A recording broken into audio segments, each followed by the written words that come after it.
என்னுடைய அன்பு வாழ்த்துக்கள் மாற்றமல்ல, இடைப்பட்ட நாட்களிலே தனிப்பட்ட முறையிலே பேசும்படியான வாய்ப்பு கிடைத்த உங்களுடைய உடன் கிறிஸ்துவின் அங்கங்களாய் காணப்படுகிற ஒவ்வொரு சகோதரருடைய அன்பு வாழ்த்துக்கள் உங்களுக்கு தெரிவித்துக் கொள்கிறேன். குறிப்பாக அன்புக்குரிய சகோதரர் சென்னை ஐக்கியத்தை சேர்ந்த சகோதரர் ஜார்ஜ், ராணிப்பேட்டை ஐக்கியத்தை சேர்ந்த சகோதரர் செல்வின், தூத்துக்குடி ஐக்கியத்தை சேர்ந்த சகோதரர் ஆல்வின், நாகர்கோவில் ஐக்கியத்தை சேர்ந்த சகோதரர் சகாயபாலன் ஆகிய சகோதரருடைய அன்பு வாழ்த்துக்களை மற்றும் ஊட்டி மற்றும் சகோதரர் மோசஸ் மற்றும் ஐயாய்த்துறை இவங்க நம்ம தனிப்பட்ட முறையில் பேசும்போதெல்லாம் சகோதரிகளை ஜெபித்துக் கொள்ளும்படியாகவும் விசேஷமாக நினைத்துக் கொள்ளும்படியாக அன்போடு கேட்டுக்கொண்ட அடிப்படையில் உங்கள் முன்பதாக அவர்களை அன்பு வாழ்த்துக்களை கூறிக்கொள்கிறேன். அன்புக்குரிய சகோதரிகளே,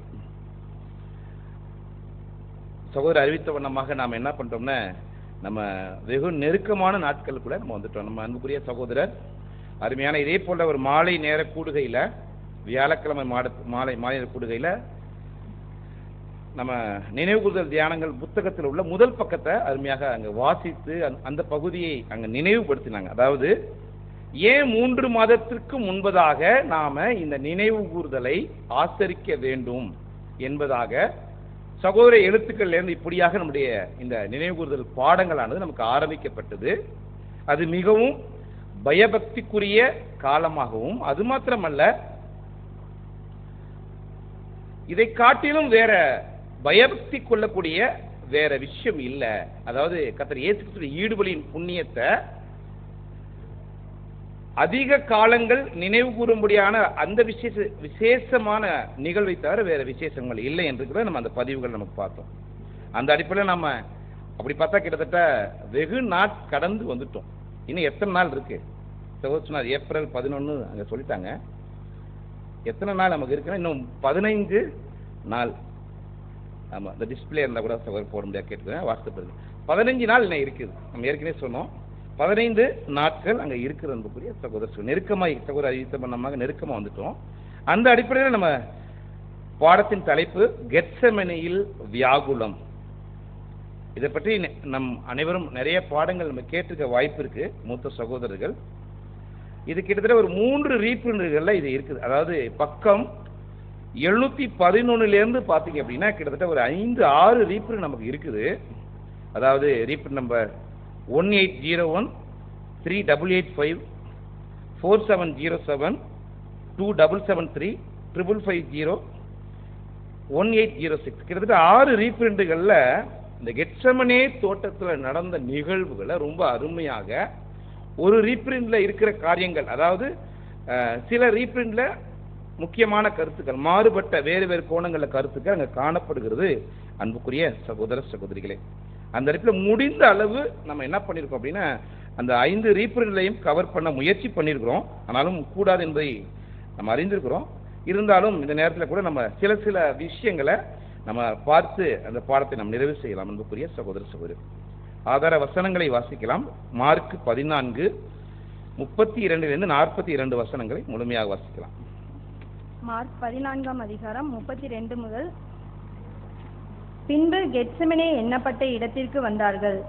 அப்பொழுது அவர் தம்முடைய சீஷர்களை நோக்கி, நான் ஜெபம் பண்ணும் அளவும் இங்கே உட்கார்ந்திருங்கள் என்று சொல்லி பேதுருவையும் யாக்கோபையும் யோவானையும் தம்மோடே கூட்டிக் கொண்டு போய் திகிலடையவும் மிகவும் வியாகுலப்படவும் தொடங்கினார். அப்பொழுது அவர், என் ஆத்துமா மரணத்துக்கு ஏதுவான துக்கம் கொண்டிருக்கிறது, நீங்கள் இங்கே தங்கி விழித்திருங்கள் என்று சொல்லி சற்று அப்புறம் போய் தரையிலே விழுந்து, அந்த வேலை தம்மை விட்டு நீங்கி போக கூடுமானால் அது நீங்க வேண்டும் என்று வேண்டிக் கொண்டு, அப்பா பிதாவே, எல்லாம் உம்மாலே கூடும், இந்த பாத்திரத்தை என்னிடத்திலிருந்து எடுத்து போடும், ஆகிலும் என் சித்தத்தின்படி அல்ல உம்முடைய சித்தத்தின்படியே ஆக கடவது என்றார். பின்பு அவர் வந்து அவர்கள் நித்திரை பண்ணுகிறதை கண்டு பேதுருவை நோக்கி, சீமோனே, நித்திரை பண்ணுகிறாயா? 1 மணி நேரம் நீ விழித்திருக்க கூடாதா? நீங்கள் சோதனைக்குட்படாதபடிக்கு விழித்திருந்து ஜெபம் பண்ணுங்கள். ஆவி உற்சாகம் உள்ளதுதான், மாம்சமோ பலவீனம் உள்ளது என்றார். அவர் மறுபடியும் போய் அந்த வார்த்தைகளையே சொல்லி ஜெபம் பண்ணினார். அவர் திரும்ப வந்தபோது அவர்கள் மறுபடியும் நித்திரை பண்ணுகிறதை கண்டார். அவர்களுடைய கண்கள் மிகுந்த நித்திரை மயக்கம் அடைந்திருந்தபடியால் தாங்கள் மறுமொழியாக அவருக்கு சொல்வது இன்னதென்று அறியாதிருந்தார்கள். அவர் 3ஆம் தரம் வந்து, இனி நித்திரை பண்ணி இளைப்பாருங்கள், போதும், வேலை வந்தது. இதோ மனுஷகுமாரன் பாவிகளுடைய கைகளில் ஒப்பு கொடுக்கப்படுகிறார். என்னை காட்டுக் கொடுக்கிறவன் இதோ வந்துவிட்டான். எழுந்திருங்கள், போவோம் என்றார். அந்த அடிப்படையில் மத்தேயு, மார்க்கு, லூக்கா அந்த அதிகாரங்களில் இதே சம்பவங்களானது சில சம்பவங்கள் விடுபட்டதாகவும் சில சம்பவங்கள் கூடுதலாகவும் காணப்படுகிறது. அன்புக்குரிய சகோதர சகோதரி, இப்போ இந்த காலப்பகுதி, அதாவது இந்த சூழ்நிலைகள் எந்த அடிப்படையில் அப்படின்னா, அதாவது கெத்செமனேஸ்ல வியாகுலம் என்ற இந்த தலைப்பில் பார்க்கும் பொழுது எந்த சூழ்நிலைகள் அப்படின்னா, எங்கேருந்து இந்த விஷயம் ஆரம்பிக்குது அப்படின்னா நமக்கு தெரியும். முதல்ல என்ன பண்றாங்க அப்படின்னா, நமது ஆண்டவர் இயேசு கிறிஸ்து நியாய பிரமாணத்தின் படியான அந்த பஸ்காவை புசிப்பதற்கு அவங்க என்ன பண்றாங்க அப்படின்னா, மேல் வீட்டு அறையில அந்த ஆட்டை புசித்து அந்த நிகழ்வை செய்வதற்காக, நியாயப்பிரமாணத்துடைய சடங்குகளை செய்வதற்காக அதுக்கு முன்பதாக என்ன பண்றாங்கன்னா, அதுக்கான ஆயத்த வேலை நடக்கிறது. என்ன நடக்குது அப்படின்னா, பேதுரு, யோவான் என்ன பண்றாங்க, ஒரு அதிகாரத்தில் என்ன சொல்லப்படுதுன்னா, இவர்கள் சீசர்கள் போய் கேட்கிறாங்க. ஒரு அதிகாரத்தில் சொல்லப்படுது ஆண்டவரே இதை சொல்கிறதாக, நீங்க போங்க, அங்கே ஒருவன் தண்ணீர் குடம் சுமந்து கொண்டு வரக்கூடியவன் அங்கே இருப்பான், அவர் பின்னாடியே நீங்க போங்க, அந்த வீட்டை பாருங்க, ஆயத்தம் பண்ணுங்க என்று சொல்லக்கூடிய சூழ்நிலை நடக்குது. அதே போல மாலை நேரத்தில் என்ன நடக்குதுன்னா, அவங்க என்ன பண்றாங்க, மாலை நேரத்தில் இந்த பஸ்காவை அவங்க ஆச்சரிக்கிற சம்பவம் அங்கே நடக்கிறது. தொடர்ச்சியாக இந்த பஸ்காவை அவர் அந்த ஆட்டுக்குட்டியை அடித்து புசிக்கக்கூடிய அந்த நிகழ்வுக்கு பிற்பாடு நிஜத்தினுடைய அடையாளமாய் காணக்கூடிய, தன்னை அடையாளப்படுத்தக்கூடிய அப்பம் மற்றும் திராட்சை ரச காரியங்களை என்ன பண்றாங்கன்னா அங்க செய்து விட்டு, அதற்கு பிற்பாக நமக்கு தெரியும் அந்த காரியங்களுக்கு இடையில அங்க நடக்கக்கூடிய விஷயம் பாதம் கழுவுதல் கூட அந்த சம்பவங்கள் அங்க நடக்குது. பாதம் கழுவுதல் சம்பவம், இந்த சம்பவம் முடிச்சுட்டு என்ன பண்றாங்க அப்படின்னா, அங்க யூதாஸ் ஆண்டவர் இயேசு கிறிஸ்துவை காட்டி கொடுப்பதற்காக புறப்பட்டு போயிடுறாரு. அதுக்கப்புறம் நடக்கக்கூடிய நிகழ்வு தான் என்ன பண்றாங்கன்னா, அந்த மேல் வீட்டு அறையை விட்டு புறப்பட்டு தொடர்ச்சியாக அவங்க எங்க போறாங்க அப்படின்னா, இந்த கெத்செமனேக்கு போகிறதுக்கான ஒரு பிரயாணம் அங்க மேற்கொள்றாங்க. இந்த பிரயாணம் இதுக்குன்னு தனியா ஒரு பாடம் இருக்கு. அப்போ இந்த பிரயாணம் உலகத்துல சில திரைப்படங்களுக்கு திக்கு தருணமான ஒரு ஒரு ஒரு பிரயாணங்கள், ஒவ்வொரு இடமும் ஒவ்வொரு சூழ்நிலையும் கூட அங்க பேஷனா படத்துல காமிக்கிற போல அந்த ஒவ்வொரு அனுபவங்களும் ஒவ்வொரு இடமும் ஒவ்வொரு விஷயங்களை அங்க குறிக்கிறதாக காணப்படுது.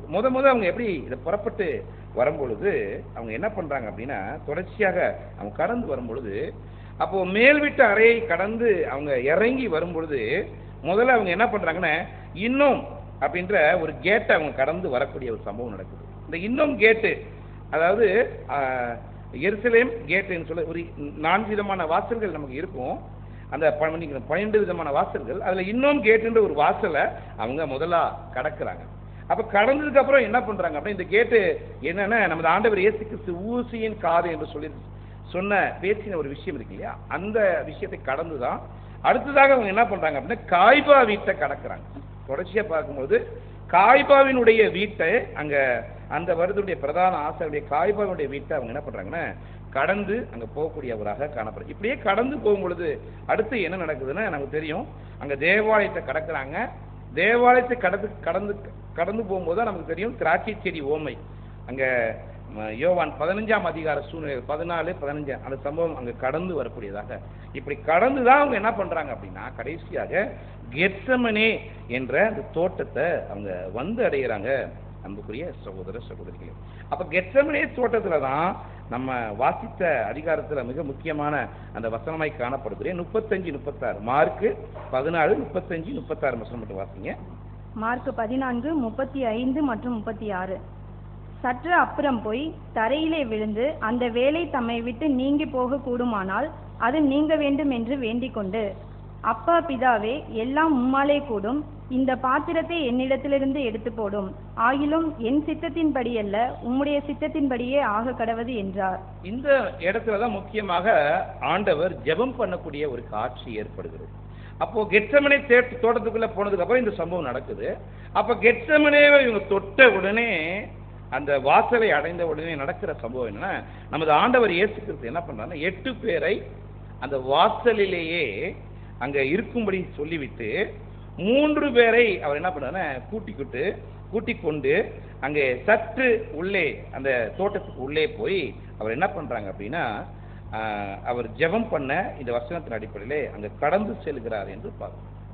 அப்போ நமது ஆண்டவர் இயேசு கிறிஸ்து அப்போ இந்த இடத்துல 8 பேர் அங்க நிற்கும்படி அங்க சொல்லிவிட்டு சற்று உள்ளே கடந்து போகும்போது 3 பேரை அவங்க கூட்டிட்டு அங்க போகக்கூடிய காரியத்தை பார்க்கும் பொழுது ஏன் அந்த 8 பேரை அங்க வெளியில நிக்க வைத்தார் அப்படின்னு பார்க்கும் பொழுது அதுதான் சகோதரர் அங்க ரீபின் 5550 அந்த காரியங்களை அங்க பதிவு செய்கிறார். அது மாத்திரம் இல்ல 4707 இந்த காரியங்களை அங்க பதிவு செய்து ஏன் அவங்க அங்க நிக்க வைக்கிறாங்க. அப்போ இதுக்கு காரணம் நம்ம பார்க்கும்போது நம்ம ஆண்டவர் இயேசு கிறிஸ்து 3.5 வருட ஊழியக்காரங்க நாட்கள்ல அவர் அநேக நேரங்கள்ல என்ன பண்றாங்கன்னா அநேக நேரங்கள்ல இயேசு கிறிஸ்துவ யூதர்கள் கொலை செய்ய அவங்க வகை தேடினாங்க. சில வசனங்களை நம்ம வாசிக்கும் பொழுது அந்த காரியங்கள் நமக்கு அங்க அவருடைய காரியங்கள் நமக்கு தெரிய வருகிறது. அங்க யோவான் 7ஆம் அதிகாரம் 1 சில வசனங்களை வாசிக்கலாம். யோவான் 7ஆம் அதிகாரம் 1 சில வசனம். யோவான் 7ஆம் அதிகாரம் 1 இவைகளுக்கு பின்பு யூதர்கள் இயேசுவை கொலை செய்ய வகை தேடினபடியால் அவர் யூதாவிலே சஞ்சரிக்க மனதில்லாமல் கலிலேயாவிலே சஞ்சரித்து வந்தார். யூதருடைய கூடார பண்டிகை சமீபமாய் இருந்தது. அப்போ ஒரு சமயம் என்ன நடக்குது அப்படின்னா அங்க கூடார பண்டிகை நடக்குது. அந்த கூடார பண்டிகைக்கு முன்பதாக இயேசு கிறிஸ்துவை கொலை செய்யும்படியாக யூதர்கள் வகை தேடின காரியம் காணப்படுகிறது. இந்த சம்பவம் எங்க நடக்குதுன்னா யோவான் 6ஆம் அதிகாரத்துல 4ஆவது வசனம் படிக்கும் பொழுது அங்க பஸ்கா பண்டிகை வருது. பஸ்கா பண்டிகையில தான் அவன் தொடர்ச்சியா நம்ம ஆண்டவர் இயேசு கிறிஸ்து அந்த 5000 பேருக்கு அப்பங்களை பிட்டக்கூடிய விஷயங்கள் அங்க செய்கிறாரு. அந்த சூழ்நிலை நிமித்தம் யூதர்கள் யோவான் 6ஆம் அதிகாரத்துல இயேசுவை கொலை செய்யும்படியாக வகை தேடுறபடினாலதான் 7ஆம் அதிகாரம் 1ஆம் வசனத்துல இந்த வசனம் இப்படியா பதிவு செய்யப்பட்டிருக்கு. இயேசு கிறிஸ்துவை அவர் கொலை செய்ய வகை தேடினபடினால் அவர் என்ன பண்றாருன்னா அங்க யூதேவில் அங்க சஞ்சரிக்க மனதில்லாமல் கலிலேயாவுக்கு அங்க கடந்து சென்றார் என்று வசனத்தை வாசிக்கிறோம்.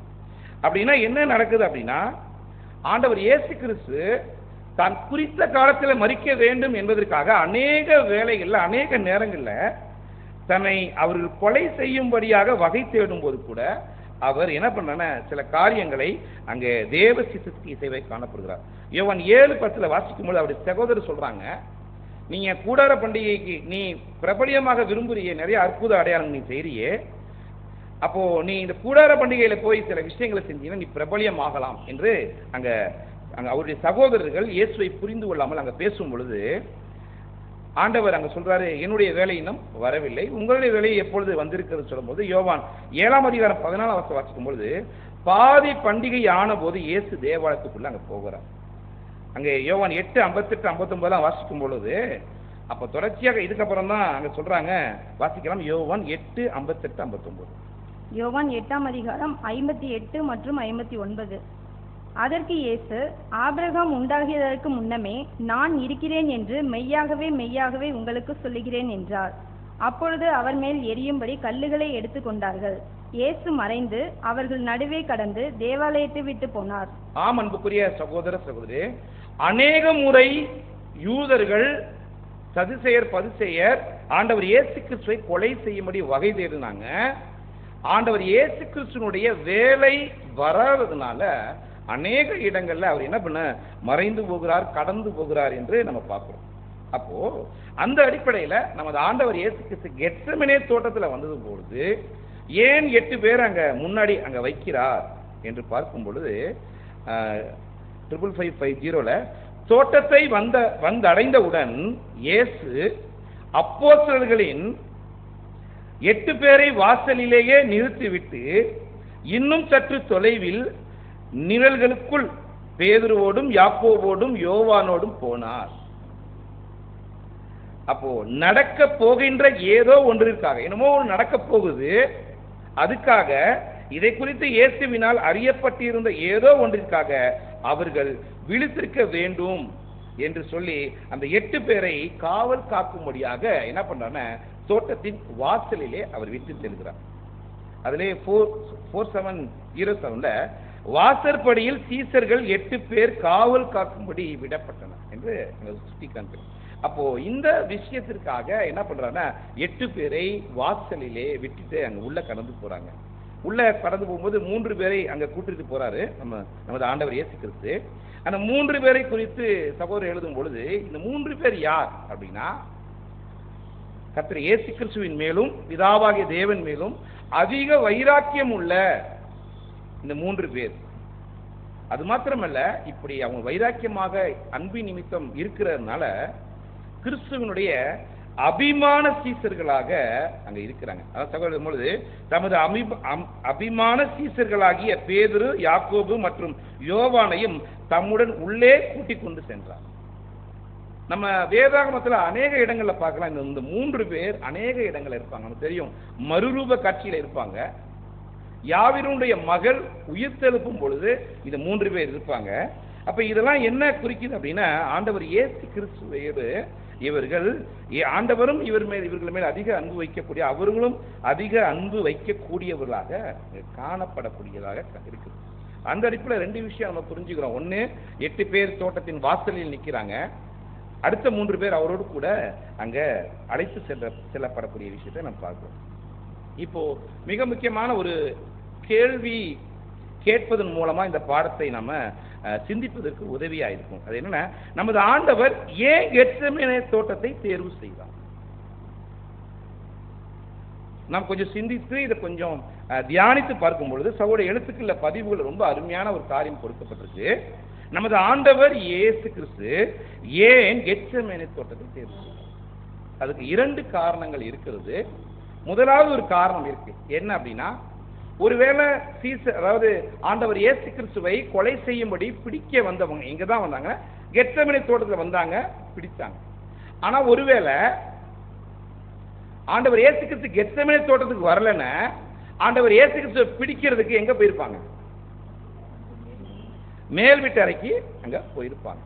அதான் நம்ம ஏற்கனவே வசனம் வாசிச்சிருக்கோம். இந்த மேல் வீட்டு அறையுடைய சம்பவமே யூதாசுக்கு தெரியக்கூடாதுன்னு தான் என்ன சொன்னாருன்னா, நீங்க புறப்பட்டு போங்க, நீங்க புறப்பட்டு போகும்பொழுது எருசலேம் வீதிகளில ஒருவன் தண்ணீர் குடம் சுமந்து செல்லுவான், அவனோட நீங்க என்ன பண்ணுங்க, பின் சென்று அதை ஆயத்தம் பண்ணுங்க. அப்ப இந்த இடத்துல யூதாசுக்கு கூட அவங்க எந்த இடத்துல ஆயத்தம் பண்றாங்கன்னு தெரியாது. ஆனா இவங்க ஆயத்தம் வந்துட்டு சேர்ந்து போகும்போது யூதாஸ் போயிருப்பாரு. இப்ப அந்த அடிப்படையில் யூதாஸ் என்ன பண்ணல அப்படின்னா, முன்கூட்டியே இந்த மேல் வீட்டு அறையில தான் ஆண்டவர் இயேசு கிறிஸ்து இருப்பாரு அப்படின்னு சொல்லி அவருக்கு தகவல் சொல்லி அவர் வரும்படியாக சொல்லவில்லை. நாம் யாவரும் அறிஞ்சிருக்கிறோம்.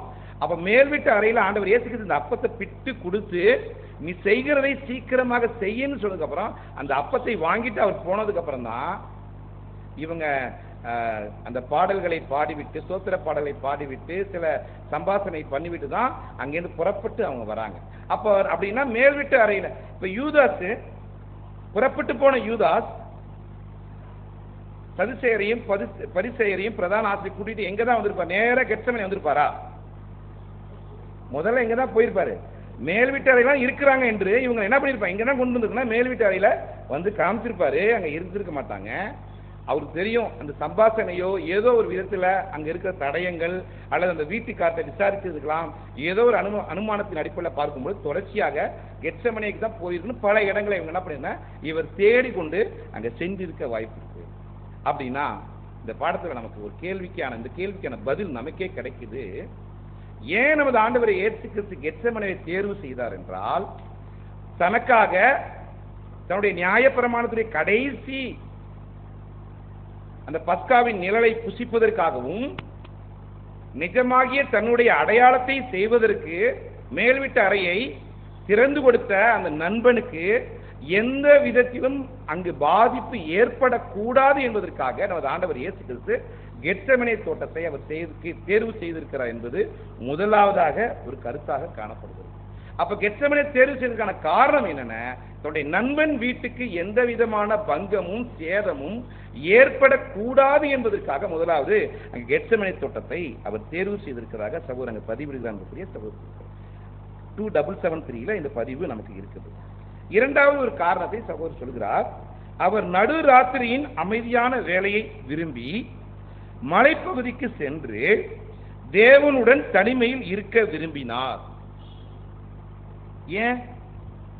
மற்றும் தம்முடைய ஆத்துமாவை ஜெபத்தில் ஊற்றி நடக்கவிருக்கும் சம்பவங்களுக்கு போதுமான பலத்தை பெற்றுக்கொள்ள அவர் விரும்பினார் என்பதே காரணம். இரண்டாவது காரணம், தனக்கு நடக்க போகிற அடுத்த நாள் செய்யப்பட போகிற அவமானங்கள், நிந்தைகள், அதற்கு பலம் வேண்டும், அதற்கு தேவனிடத்திலே ஜெபம் செய்ய வேண்டும் என்றதுக்காக, அப்போ தனிமையிலே தேவனோடு உறவாடி பலத்தை பெற்றுக்கொள்வதற்காக அந்த இடத்தை அவர் தேர்வு செய்திருக்கிறார். அன்புக்குரிய சகோதரர், இந்த இரண்டு காரணங்களை அங்க அருமையாக பதிவிடுறாங்க.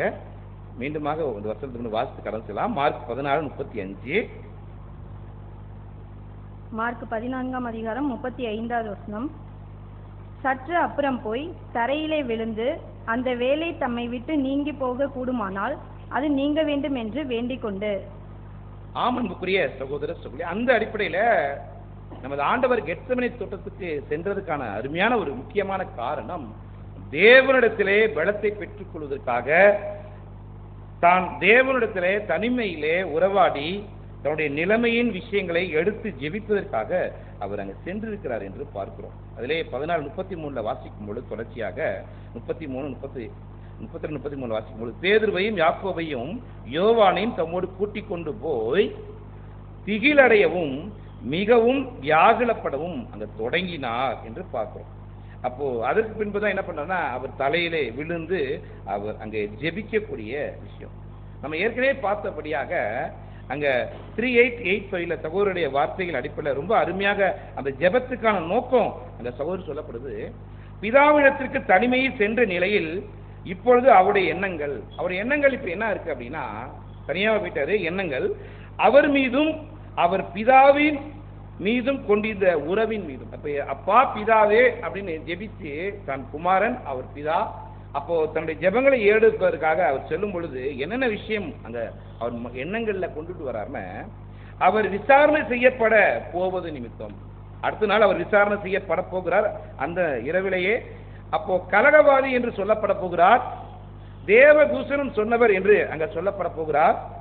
தம் மீது சுமத்தப்படும் அநேக விதமான குற்றச்சாட்டின் நிமித்தமும் விசாரணையின் போது அவருக்கு நேரடி போகும் அவமதிப்பு மற்றும் இகழ்ச்சியின் நிமித்தமும் இன்னமுமாக இதெல்லாம் நடந்ததுக்கு அப்புறம் கடைசியில் நடக்க போகுது என்னன்னா, கொல்கத்தா மலையில 2 கல்வருக்கு நடுவில் நமது ஆண்டவர் இயேசு கிறிஸ்துவை என்ன பண்ண போறாங்கன்னா, அங்க சிலுவையில அடிக்க போறாங்க. இதெல்லாம் ஆண்டவர் இயேசு கிறிஸ்து உணர்ந்தவராக கல்வர் மத்தியில் பொதுமக்களின் கண்களுக்கான அங்க கொல்லப்படுவது நிமித்தம் உண்டாக போகும் அவமானத்தின் மீது அங்க அவருடைய மனம் திசை திருப்பின நிமித்தம் இந்த அனைத்து விஷயங்களுக்கும் இப்பொழுது அவருடைய மனதிற்கு முன்பதாக தெளிவாய் வந்து நிற்குது. அவருடைய மனசுல இதெல்லாம் அங்க தன்னுடைய அடுத்த நாள் தன் பிடிபட்டு அவருக்கு நேரிட போகிற விஷயங்கள்லாம் அவர் அங்க நினைவு கூறுகிறார். அப்ப இதனால அவருக்கு என்ன நடக்குதுன்னா, இவைகளே அவருடைய வியாகுலத்திற்கும் வலிக்கும் ஆழமான கடுமையான திகழையும் வேதனையும் அவருக்கு அளித்ததாக காணப்படுகிறது. அப்போ நமது ஆண்டவர் இயேசு கிறிஸ்து அந்த கெத்செமனே தோட்டத்தில் அவர் ஜெபித்ததற்கான வியாகுலப்பட்டதற்கான திகிலதற்கான காரணங்கள் என்ன என்று பார்க்கும் பொழுது, அடுத்த நாள் தன் வாழ்க்கையில நடக்க போகிற மிகப்பெரிய ஒரு சம்பவம், அதை தேவனிடத்திலே தெரியப்படுத்தி அங்கே ஜெபிப்பதற்காக அவர் அங்கே கடந்து செல்வதாக நாம் வாசிக்கிறோம். அன்புக்குரிய சில வசனங்கள் மட்டும் வாசிக்கலாம். Mark 8:31, mark 9:22. மார்க் 8ஆம் அதிகாரம் 31வது வசனம். அல்லாமலும் மனுஷகுமாரன் பல பாடுகள் பட்டு மூப்பராலும் பிரதான ஆசாரியராலும் வேதபாரகராலும் ஆகாதவன் என்று தள்ளப்பட்டு கொல்லப்பட்டு 3 நாளைக்கு பின்பு உயிர் தெளிந்திருக்க வேண்டியதென்று அவர்களுக்கு போதிக்க தொடங்கினார். இந்த 2 வசனங்களை என்ன நம்ம பார்க்கிறோம்? நமது ஆண்டவர் இயேசுக்கு 9:12 வாசித்துக்கு மார்க் 9ஆம் அதிகாரம் 12வது வசனம். அவர் பிரதியுத்தரமாக, எலியா முந்தி வந்து எல்லாவற்றையும் சீர்படுத்துவது மெய்தான், அல்லாமலும் மனுஷகுமாரன் பல பாடுகள் பட்டு அவமதிக்கப்படுவார் என்று அவரை குறித்து எழுதியிருக்கிறதே, அது எப்படி என்றார். அன்புக்குரிய சகோதர சகோதரி, இந்த வசனங்கள் நம்ம ஏன் வாசிச்சோம் அப்படின்னா, நமது ஆண்டவர் இயேசு கிறிஸ்து கெத்செமனே தோட்டத்துக்கு வருவதற்கு முன்பதாகவே பல நாட்களுக்கு அல்லது அதுக்கு முன்னாடி வருடங்களிலேயே அவருக்கு தெரியும் அவர் பல பாடுகள் பட போகிறார். பிரதான ஆசிரியராலும் மூப்பராலும் ஆகாதவன் என தள்ளப்பட போகிறார், அவர் மரிக்க போகிறார், அவருக்கு 3ஆம் நாள் உயிர் தரக்கூடிய ஒரு வாய்ப்பு இருக்கு என்பது ஆண்டவர் இயேசுக்கு தெரியும். பல காரியங்களை தான் மனுஷகுமாரன் பல பாடுபட்டு அவமதிக்கப்படுவார் என்று எழுதியிருக்கிறதே என்றும் ஆண்டவருக்கு தெரியும். இப்படியெல்லாம் தெரிஞ்சிருந்தும் தான் பாடுபடுவேன், அவமானப்படுவேன், கொல்லப்படுவேன் என்பது தெரிஞ்சிருந்தும் அந்த கெத்செமனே தோட்டத்தில் ஆண்டவர் கேட்டாரு, இந்த பாத்திரம் என்னை விட்டு நீங்க கூடுமானால் நீங்கட்டும் அப்படின்னு சொன்னாரு.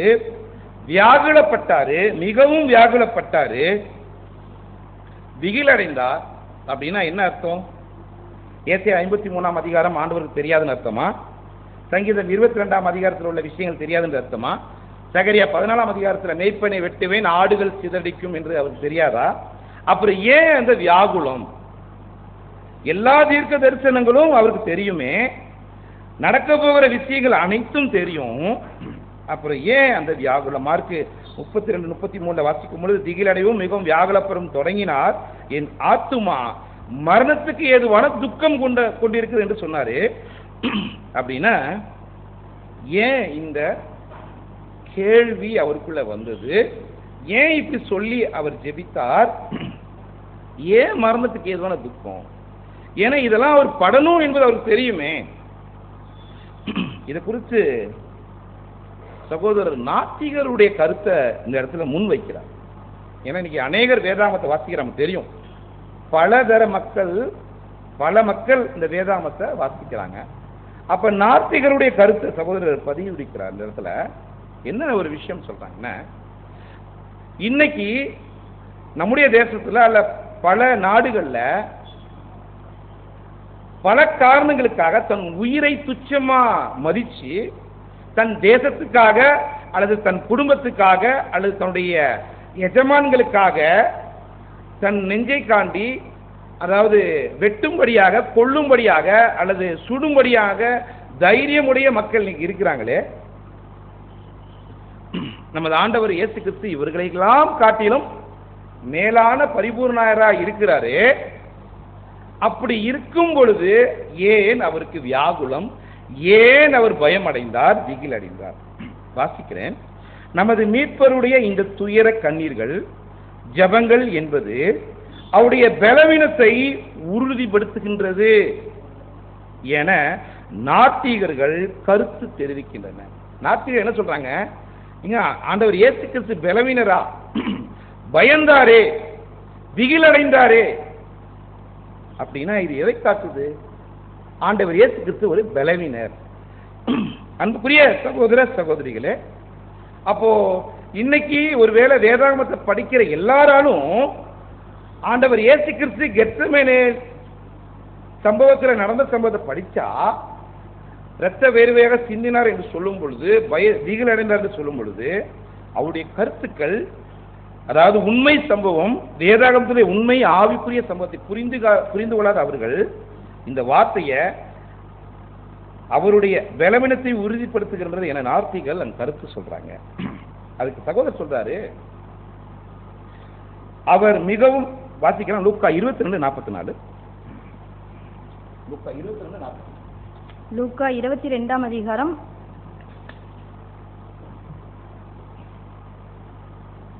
44வது வசனம். அவர் மிகவும் வியாகுலப்பட்டு அதிக ஊக்கத்தோட ஜெபம் பண்ணினார். அவருடைய வேர்வை இரத்தத்தின் பெருந்துளிகளாய் தரையிலே விழுந்தது.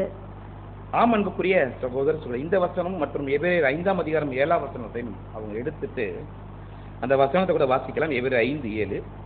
எபிரேயர் 5ஆம் அதிகாரம் 7வது வசனம். அவர் மாம்சத்தில் இருந்த நாட்களில் தம்மை மரணத்தினின்று ரட்சிக்க வல்லமையுள்ளவரை நோக்கி பலத்த சத்தத்தோடும் கண்ணீரோடும் விண்ணப்பம் பண்ணி வேண்டுதல் செய்து நமக்கு உண்டான பயபக்தியின் நிமித்தம் கேட்கப்பட்டு. ஆம் அன்புக்குரிய சகோதர சகோதரிகளே, இந்த கெத்செமனே வியாகுலம் என்ற பாடத்தின் தன்மையில பார்க்கும் பொழுது அவர் பலத்த சத்தத்தோடும் கண்ணீரோடும் விண்ணப்பம் பண்ணி வேண்டுதல் செய்தார். இப்போ இதற்கு சகோதரர் அவர்கள் புரிந்து கொள்ளாம அந்த விஷயத்தை கேட்கிறாங்க. அதற்கு உண்மையான பதில் என்ன என்று இந்த பாடத்தை நம்ம பார்க்க போகிறோம். அப்போ ரீபின் நம்பர் 3885ல சகோதரர் அங்க கெத்செமனே வியாகுலத்திற்கான காரணம் பய பக்திக்குரிய அங்க காரணமாக இரத்த வேர்வை அங்க வந்தது. இச்சம்பவத்தின் போது கர்த்தருக்கு ஏற்பட்ட பாடுகள் தொடர்பான விஷயங்களை நாம் பார்க்கும்போது பாவத்தினால் கரைப்படுத்தப்பட்டதாகவும் மரித்து கொண்டிருக்கும் செயல்பாடுகளின் சீரழிக்கப்பட்டதும் உணர்ச்சிகள் மந்தமாகி போகாததுமாகிய பூரண சரீரமும் உணர்வுகளும் உடையவருமாகிய நமது கர்த்தருக்கும், அதாவது பரிபூர்ண மனிதனாகிய நம்ம கர்த்தருக்கும் அபூர்ண மனிதர்களாகிய மனிதருக்கும் உள்ள வித்தியாசத்தை இந்த இடத்துல சகோதரர் சொல்லும் பொழுது, பரிபூர்ண மனிதனாகிய நம்ம கர்த்தர் எப்படிப்பட்டவர் அப்படின்னா, கர்த்தருக்கு ஏற்பட்ட பாடுகள் தொடர்பான விஷயங்களை நாம் பார்க்கும் பொழுது பாவத்தினால் கரைப்படுத்தப்படாததும், நமது ஆண்டவர் எப்படின்னா பாவத்தினால கரைப்படுத்தப்படாதவர், மரித்து கொண்டிருக்கும் செயற்பாடுகளினால் சீரழிக்கப்படாதது. நமது ஆண்டவர் இயேசு கிறிஸ்து என்னன்னா மரித்து கொண்டிருக்கிற அந்த சுபாவம் மாம்சம் அவர்கிட்ட இல்ல, அந்த மரித்து கொண்டிருக்கிற உணர்ச்சிகள் இல்ல, மந்தமாகி போகவும் இல்ல, பூரண சரீரமும் உணர்வுகளும் உடையவராக இருந்தார். நமது ஆண்டவர் இயேசு கிறிஸ்து பூரண சரீரம் உடையவர்களாகவும் உணர்வு உடையவர்களாகவும் அங்க இருந்ததாக காணப்படுது. தொடர்ச்சியா வாசிக்கலாம் சிஸ்டர் அந்த பகுதியை. இப்படிப்பட்ட துயரங்களினாலும் வேதனைகளினாலும் காணப்பட நேரிடும். விழுந்து போன மனித இனத்தில் உள்ள ஒருவருக்கு ஏற்படும் பாதிப்பை காட்டிலும் அதிகமான பாதிப்புக்குள்ளாவார் என்பதை நினைவில் வைக்க வேண்டும். மன உணர்வுகளும் பண்புகளும் நேர்த்தியாய் இருப்பதற்கு ஏற்ப பாதகமான சூழ்நிலைகளின் கீழ் வேதனையும் அதிகமாய் காணப்படும். அப்போ சகோதரர் இந்த இடத்துல இதுக்கு முன்னாடியான ஒரு விஷயத்தை ஆன்சராகவே சொல்றாரு. நமது ஆண்டவர் இயேசு கிறிஸ்து பரிபூர்ண மனிதர், அவருடைய உணர்வுகளுக்கும் அபூர்ண மனிதர்களாகிய செத்துக்கொண்டே மரித்து கொண்டே இருக்கக்கூடிய குறைவுள்ள மனிதர்களாகிய உணர்வற்ற நினைவில் அந்த மரிக்கும் உணர்வற்ற நிலையில காணப்படுகிற நமக்கும் ஆண்டவருக்கும் மிகப்பெரிய ஒரு வித்தியாசம் இருக்கிறது. அதில் தொடர்ச்சி சொல்லும்போது பூரணத்தை குறித்து புரிந்து கொள்வது என்பது நமக்கு சிரமமாக உள்ளது. அப்ப நமது ஆண்டவர் இயேசு கிறிஸ்து கெத்செமனே தோட்டத்தில் அவருக்கு நடந்த வியாகுலம் அதை பற்றி நம்ம சிந்திக்கும் பொழுது அவர் பூரண மனிதனாய் இருந்து இந்த காரியத்தை அவருக்குள் அந்த உணர்வுகள் ஏற்பட்டு செய்யப்படும் பொழுது அப்போ பூரணத்தை குறித்து புரிந்து கொள்வது என்பது நமக்கு சிரமமாக உள்ளது. சகோதரர் இந்த விஷயத்தை எழுதுறாரு. அப்போ கெத்செமனே தோட்டத்தில் உள்ள வியாகுலத்தை பற்றி அவருடைய பயத்தை குறித்து அவருக்கு ஏற்பட்ட கடுமையான அந்த இரத்த அழுத்த வியர்வையை குறித்து யோசிக்கும் பொழுது இத்தருணத்தை நம்ம தியானிக்கும் பொழுது அது மிக சிரமமாக உள்ளது என்று அந்த சகோதரர் அங்கே பதிவிடுகிறார். சகோதர சகோதரிகள் தொடர்ச்சியாக சொல்லும் பொழுது நமது கர்த்தர் துயரப்படுவதற்கு அவ்வியாகுலம் மிகவும் கடுமையான நிலைக்கு சென்று அவருக்கு இரத்த வேர்வை உண்டாகும் அளவிற்கு நமது கர்த்தர் பாரப்படுவதற்கு, அப்போ அந்த அளவுக்கு அவர் பாரப்படுவதற்கான அழுத்தப்படுவதற்கான அங்க ஒரு காரணம் அங்கே முதலாவது அங்க இருக்கிறத பார்க்கலாம்.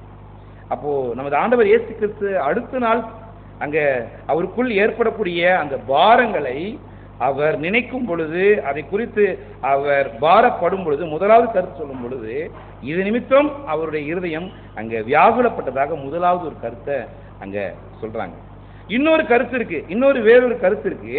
அது என்னன்னு சொல்லும் பொழுது தேவனுக்கு முன்பாக தம்முடைய நிலைமையை குறித்து இரண்டாவதா பார்க்கும் பொழுது முதல்ல நாளைய தினத்தில் நடக்கக்கூடிய சம்பவத்துக்கு அவர் என்ன பண்ணாருன்னா அவருடைய இருதயத்துக்கு கண்முன் கொண்டு வரும் பொழுது அவருக்கு அங்க வியாகுலம் அங்க மிகுந்த ஒரு வேதனைக்குரிய விஷயம் அங்க நடைபெறுது.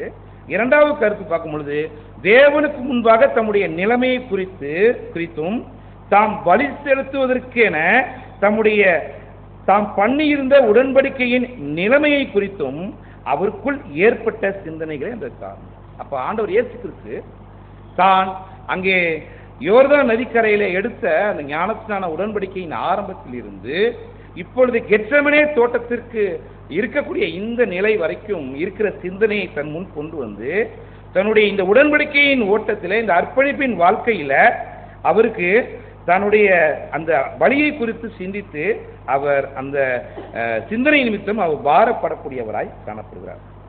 உண்மையை சொல்ல போனா இதுவே பிரதான காரணமாக, இதுதான் முக்கியமான ஒரு காரணமாக அங்க இருக்கிறது.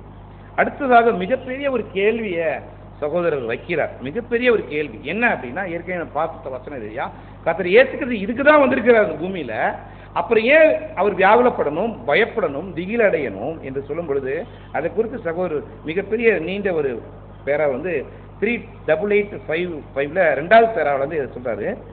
3885 2வது பேராவில் இந்த விஷயம் இருக்குது. சகோதரர் என்ன சொல்றாரு, அவர் மிக நீண்ட ஒரு கேள்வி கேட்கிறாரு. தேவனுடைய கிருபையினால் ஆதாமை மீட்பதன் மூலம் அவருக்குள் ஆக்கினைக்குள்ளாக தீர்க்கப்பட்ட ஆதாமின் சந்ததியரை மீட்பதற்கென காணப்பட்ட பிதாவின் சித்தத்தை நிறைவேற்றும்படிக்கு இயேசு பரலோக மகிமையை துறந்து, நமது ஆண்டவர் இயேசு கிறிஸ்து என்ன பண்ணார்னா, அதற்கு முன்னாடி அவருக்கு ஒரு லோகாஸ் என்ற ஒரு நிலை இருந்தது. அப்போ ஆதாமுடைய சந்ததியை மீட்பதற்காக அந்த நிலையை விட்டு அவர் இறங்கி அங்க வரக்கூடியவராய் காணப்படுகிறார். அப்போ வரும் பொழுது நடக்கிற விஷயங்களை எல்லாம் அங்க தொடர்ச்சியா சொல்லும்போது இதெல்லாம் ஆண்டவருக்கு தெரியும். இந்த விஷயங்கள்லாம் எதற்காக இந்த பூமிக்கு நான் வரேன், ஆதாமுடைய சந்ததியை மீட்பதற்காக நான் வருகிறேன், முன்னாடி ஒரு நிலையில இருந்தேன், அந்த நிலையை விட்டு தான் நம்ம இறங்கி வந்திருக்கிறோம் என்பதையெல்லாம் அவர் சிந்தித்து பார்த்து, அப்போ அந்த அடிப்படையில் 3.5 வருடத்துக்கு முன்பதாக தேவனத்திலே அர்ப்பணித்து இதோ உங்களுடைய சித்தத்தை செய்ய நான் இதோ வருகிறேன் என்று சொன்ன ஆண்டவர் அந்த வேலைகளை தொடர்ச்சியாக செய்து முடிக்கக்கூடிய தருவாயில தன்னுடைய 3.5 வருட அந்த கால அளவில் சிந்தித்து பார்த்து, இப்படி இதற்காகத்தான் நான் வந்திருக்கிறேன் என்று தெரிந்தும், ஆனா அங்க பின்ன ஏன் கெத்செமனே தோட்டத்தில் நமது கர்த்தர் இப்படிப்பட்ட ஒரு கடும் துயரம், ஏற்கனவே பல விஷயங்கள் நம்ம சொல்லிட்டாலும் அந்த ஏற்கனவே சொன்னது போல அந்த பரிபூர்ண மனிதனுடைய அவருடைய வியாகுலம், அந்த பயம், திகில், அதை நம்ம புரிந்து கொள்ள முடியாதா இருக்கிறது. பல காரணங்களை சொல்லி இதுக்கு தான் வரேன்னு தெரியும், முழு ஒட்டுமொத்த உலகத்துடைய ரட்சிப்பும் இவர் கையில் தான் இருக்குது. அப்படி இருந்தும் இதற்காக தான் வந்திருக்கிறேன் தெரிந்திருந்தும் அவர் பின்னர் ஏன் கெத்செமனே தோட்டத்தில் நமது கர்த்தர் இப்படியான ஒரு கடும் துயரத்தை அங்கு அடைந்தார். வாசிக்கலாம் மீண்டுமாக எபிரேயர் 5:7 ஆங்கிலத்தில் வாசிக்கலாம். தமிழ்ல பார்க்கும்பொழுது 5:7 பயபக்தி என்று அங்கு கொடுக்கப்பட்டிருக்கிறது. எபிரேயர் 5:7 வாய்ப்பு இருந்துச்சுன்னா ஆங்கிலத்தில் மட்டும் படிக்கலாம். In the days when he was in the flesh, he offered prayers and supplications with loud cries and tears to the one who was able to save him from death, and he was hard because of his reference. மன்னிக்கணும், கேஜேவியில படிக்கணும்னு சொல்ல மறந்துட்டேன். கேஜேவியில அதாவது ஆங்கிலத்தில் பார்த்தீங்க, தமிழில் பார்த்தீங்கன்னா பயபக்தி, அங்கே பயபக்தி என்று சொல்லப்பட்டிருக்கு. ஆங்கிலத்தில் தான் அங்கே ஃபியர்டு அப்படின்னு போட்டிருக்கு அந்த வார்த்தைகள். அப்போ நமது ஆண்டவர் இயேசு கிறிஸ்து அந்த கெத்செமனே வியாகுலத்தில் என்ன பட்டிருக்கார் அப்படின்னா பயபக்தி, அதாவது ரெவரண்ட் கிடையாது, அங்கே பயந்தார் என்ற வசனம் அங்கே அங்கே குறிப்பிட்டதாய் பார்க்குறோம். இதுதான் சகோதரர் அங்கே சுட்டி காண்பித்து இதற்கான விளக்கத்தை, ஏன் அந்த பயம் அப்படின்னு பார்க்கும் பொழுது, ஏன் நமது கர்த்தர் இப்படியான ஒரு கடும் துயரத்தினால் மனம் உடைந்தார், இரத்த வேர்வை வரும் அளவுக்கு அவர் ஏன் அப்படி பலத்த சத்தம் எழுப்பினார். இவர் 5:7 அடிப்படையில் ஏன் இப்படி ஒரு பலத்த சத்தம், ஏன் இவர் இரத்த வேர்வை வரக்கூடிய அவருக்கு அந்த ரத்தம் வரும் அளவுக்கு ஒரு வியாகுலம் ஏற்பட்டது, கடும் துயரம் அடைந்தார் என்பது நாம் இதற்கு சொல்லும் பொழுது, நாம் மரணத்தை பார்க்கும் விதத்திலிருந்து, நாம் மனிதர்களாகிய நாம் மரணத்தை பார்க்கும் விதத்திலிருந்து அவருடைய பார்வை, நமது ஆண்டவர் இயேசு கிறிஸ்துவின் பார்வை முற்றிலும் அது மாறுபட்ட காரியமாக இருக்கிறது என்பதே நம்முடைய பதிவு. மரிக்கக்கூடிய மனிதராகிய நாம் ஒரு மரணத்தை எப்படி பார்க்கிறோம் அல்லது நம்முடைய மரணத்தை எப்படி யோசிக்கிறோம், அதற்கும் பரிபூர்ண மனிதராகிய நமது ஆண்டவர் இயேசு கிறிஸ்து தன்னுடைய மரணத்தை அல்லது மற்ற மரணத்தை பார்க்கிற விதத்திற்கும் வித்தியாசம் இருக்கு. நம்மை பொறுத்தவரையில் நம்மில் ஒவ்வொருவரும் 10ல் 9 பாகம் மரித்து போய்விட்டது. நம்மள்கிட்ட சகோதர சுட்டிக்காமது நம்மளாம் எப்படிப்பட்ட ஒரு ஜீவனோடு வாழ்ந்திருக்கோம்னா 10ல் 9 பாகம் மரித்துட்டோம், 1 பாகம் ஜீவன் ஒட்டி கொண்டிருக்கு. பூர்ணமற்ற தன்மையின் காரணமாக. அப்ப நம்ம என்ன பண்ணிருக்கோம்? பூர்ணமற்றவர்களா இருக்கிறோம். காரணமாக விழுகையில் உள்ள நமக்கான பங்கின் காரணமாக மனம் சரீரம் மற்றும் ஒழுக்க ரீதியான சகல உணர்வுகளும் நமக்கு மரித்து போய்விட்டன. அதனாலதான் இன்னைக்கு ஒருவேளை நம்ம ரோடுகளில் போகும்பொழுது திடீர்னு ஒருத்தர் ஆக்சிடென்ட் ஆகி இறந்து கிடக்கிறார் அப்படின்னா நம்ம என்ன பண்ண போய் யார் நமக்கு தெரிஞ்சவங்களான்னு பார்த்துட்டு இல்லைன்ன போது என்ன பண்ணிடுவோம்? அடுத்து அன்புக்குரிய சகோதர சகோதரிகளே, மரித்து கொண்டிருக்கிற மனிதர்களாகிய 10ல் 9 பாகம் மரித்த நிலையில் இருக்கக்கூடிய நாம பூர்ணமற்ற தன்மையின் காரணமாக விழுகையில் உள்ள நமக்கான பங்கின் காரணமாக மனம் சரீரம் மற்றும் ஒழுக்க ரீதியான சகல உணர்வுகளும் நமக்கு மரித்து போய்விட்டன. ஆகவே ஜீவன் என்றால் என்ன என்பதை அதன் மேன்மையும் சிறந்த உன்னதமான நிலையில் நம்மால் முழுமையாய் உணர்ந்து கொள்ள முடியாமல் போய்விட்டது. அன்புக்குரிய சகோதர சகோதரே, இந்த வார்த்தையை சிந்திக்கும் பொழுது ரொம்ப ஆச்சரியமா இருக்கு. இதெல்லாம் பேசுவதற்கோ அல்லது சிந்திப்பதற்கோ தகுதியற்றவர்களாகி நாம் கூட இதை சிந்திப்பதற்கு தியானிப்பதற்கு தேவன் ஒரு வாய்ப்பை கொடுத்திருக்கிறார். அப்ப அவர் சொல்றாரு, அப்போ ஆகவே ஜீவன் என்றால் என்ன என்பதை அதன் மேன்மையை சிறந்த உன்னதமான நிலையை நம்மால் முழுமையாய் உணர்ந்து கொள்ள முடியாமல் போய்விடுகிறது. ஆனால் நமது கர்த்தரின் விஷயத்தில் இப்படி இருக்கவில்லை. ஏன் அப்படின்னா யோவான் 1ஆம் அதிகாரம் 4வது வசனம். யோவான் 1ஆம் அதிகாரம் 4வது வசனம்.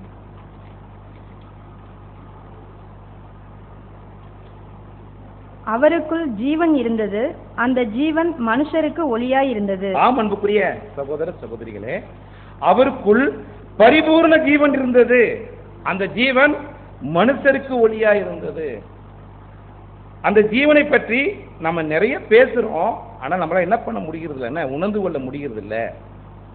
அப்போ அவருக்குள் ஜீவன் இருந்தது, அதாவது பரிபூர்ணமான ஜீவன் இருந்தது.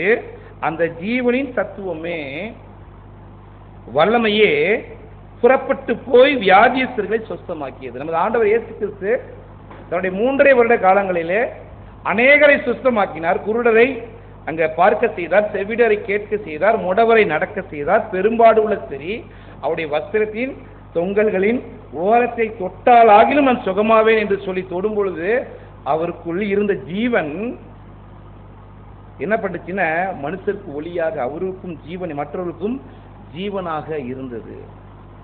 அப்போ மரணம் தொடர்பான விஷயங்களில் நாம் இந்நாள் வரைக்கும் வாங்கி கொண்டிருக்கும் அனுபவங்கள் காரணமாகவும் மரணத்தை நாம் நம் வாழ்க்கையில் எதிர்பார்த்து கொண்டிருக்கிற காரணமாகவும் மரணம் நமக்கு இன்றோ நாளையோ நிச்சயமாய் வரும் என்றோ நம்முடைய எண்ணங்கள் காணப்படுகின்றன.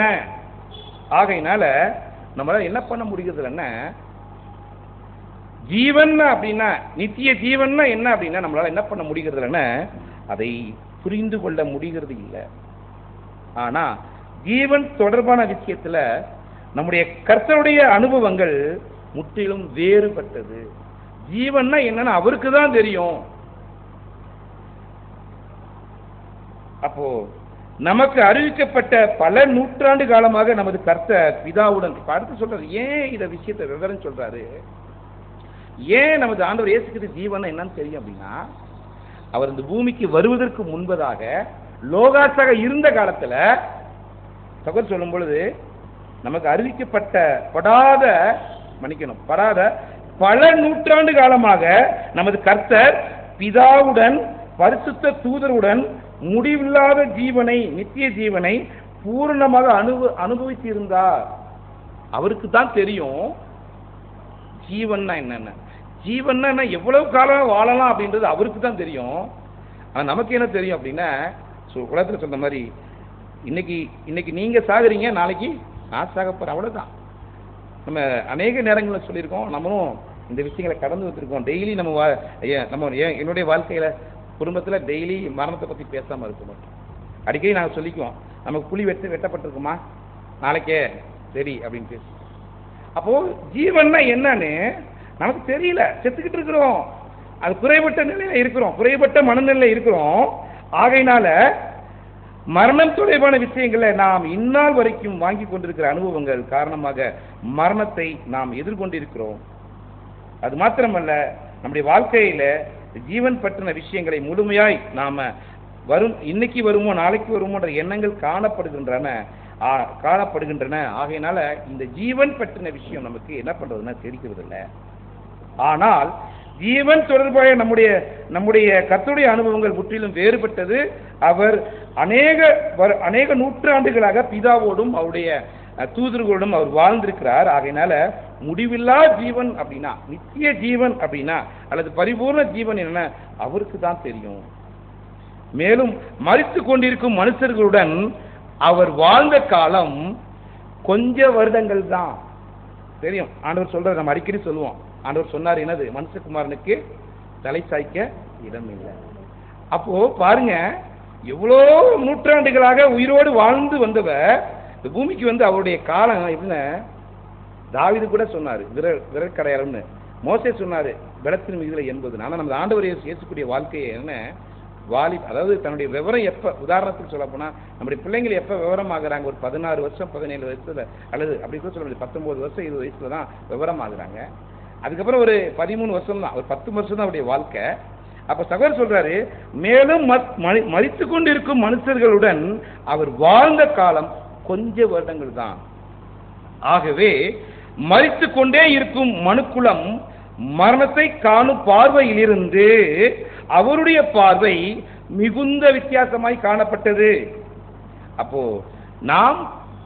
நமக்குள்ள பேசிக்கக்கூடிய மரணங்களுடைய விஷயங்களை காட்டிலும் ஆண்டவர் இயேசு கிறிஸ்துவுடைய மரணம் பற்றிய பார்வை அது முக்கியம், இன்னும் மிகுந்த வித்தியாசமாக இருந்தது.